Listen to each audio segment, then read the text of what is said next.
Hi, Linda. I'm Jen Flaster from Billings Farm. I've been putting together our online 34th annual quilt exhibition, which has been really exciting to do this for the first time. And I appreciate your willingness to participate in an interview. One of the exciting things about doing this online virtual quilt show is we get to go behind the scenes a little bit and talk to our quilters and hear a little bit about what you think about when you make your quilts. So my first question for you is, how did you get involved in quilting? Well, I sew for our business. We make knitting needles, and my husband does the needles, I make the cases. And I went down I'm going to make knitting bags path. I swapped out my machines to better facilitate that, and I found I didn't really enjoy doing that. But the machines I bought made great quilts. Or they were great for quilting, let's put it that way. The fabric stores that I was buying at just inspired me to just give my hand at it, and that was about 2 years ago. And I would just cut fabric and sew it together. Many years of my life were spent as a weaver. Mm. So I've substituted in some of my quilts the interplay of yarn for fabric. And then about a year ago, a restaurant down the way on the green here, the Free Range, bought a painting to use as their logo. They bought the rights from the artist.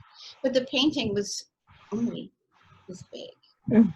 And I said, Jason, you need it in the restaurant. It needs to be bigger, And I said, that's a quilt. So I figured I'd give that type of quilting a try, and it was really successful. And I subsequently made a logo quilt for half of the other businesses on the grid. And each one I've used as a way to teach myself how to do some other aspect of it. Great. Yeah. And what really inspires you when you're quilting? I see behind you you have some fish and quilt.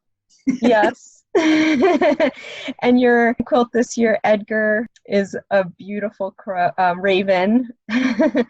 So what inspires you when you are thinking about quilting? It really depends. I like capturing images of creatures, their expressions. I enjoy that very much. And in the case of Giuseppe, for example, he was going to be a red betta fish. Mm-hmm.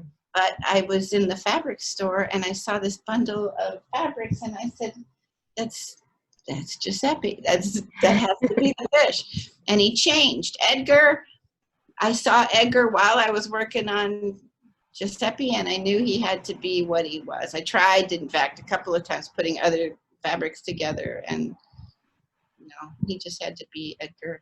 Mm-hmm. And I allow, in the process of how I do it, I allow for a great deal of spontaneity.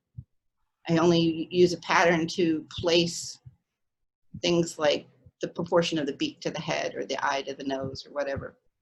Everything else, I just look at the drawing and just freehand cut. Wow.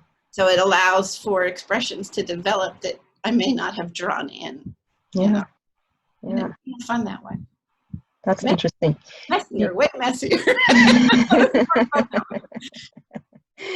Do you have a background in art, in drawing or anything like that you've built on from your quilt into your quilting? Not a formally trained background, but I started weaving in the early 60s and have used art in my work and personal life all my life, and the early 60s was a long time ago, so I've a little practice in, but but nothing formal. I was really interested in your technique that you use. Now, I should say that this year your Edgar won one of the Juror awards, so congratulations. Thank you. And you mentioned that you used raw edge applique. And could you explain a little bit about your technique that you use? And This is a product called Wonder Under, and it's paper with a glue on one side. So you iron it onto the back of your fabric and peel it off, and now your fabric has a glue. So then you can just cut out what you want, and iron that back down on a base fabric. Holds kind of, sort of. I mean, you have to then quilt it down. I'm working on, let's see if I can, I don't know if you can see that. I'm working on an owl. Ooh. That's being done a la Edgar, and he's been heat pressed down, and I basted him down, and now I'm going back over and quilting each section. I'm going to show a picture of Edgar here. If I can get it. So it's a very detailed work, it looks like. And can you talk a little bit about what we're seeing in this picture? Well, I start with the background. Some people build on other fabrics. I start on the base fabric, which is the black, and I built right on it. Again, I have a full-size drawing pinned to the wall so that I can look up and say, okay, if I got this right, do I have that right? But in Edgar's case, I laid down the moon, and then his eye, beak, in the black area, and then after that, I just went to town and just threw feathers everywhere. It was a lot of fun. It's the way I prefer to do it. I always look at a piece afterwards and say, oh, well, I should have done this different. Maybe I could have, but it wouldn't have been as fun.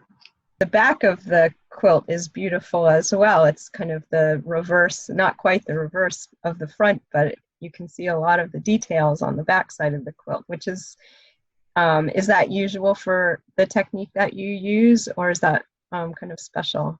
No, it's not usual or unusual. Some people do it, some people don't. I thought, since I was doing a black background, part of my personal education would be to see how well I could balance my stitches, etc.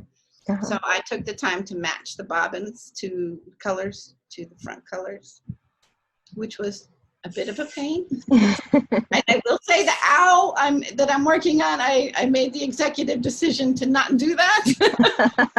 But I'm doing the owl with white thread on the back of the black.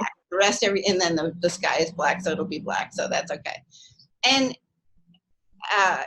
it was really helpful as it looks cool because you see all the stitches, but it's really helpful to a new quilter to see if you're getting your tension really balanced or not. A lot of quilters will use a busy fabric on the back so that you don't see it, or they'll quilt with monofilament in their bobbin thread so you don't see it. And that there's nothing wrong with that. That's all well and good, but I wanted to be able to see if I was getting it right or not. Yeah. Well, luckily for people who are able to get to the quilt show, it's hung in such a way that you can see the back. Okay. Thank you. So, which is really a treat. Just one last question. I mean, is there any special story behind how you chose Edgar? I know you said that you kind of envisioned it. Are you a big fan of Edgar Allan Poe, or is there kind of more? No, there's no, other than while I was building Giuseppe, I saw this crow and I just said, I got to build him. And once I did, what else could you name him but that? I mean, he could have been Harold, but he really is Edgar. It evokes the poem, I think, rather well, but it wasn't. That wasn't the original intent. Just that I needed to make him. Well, it's a beautiful creation, and thank you again for joining me today for this conversation. Thank you for having me. I hope that everybody watching, or many people watching, have a chance to either come in person or to visit our virtual quilt show online.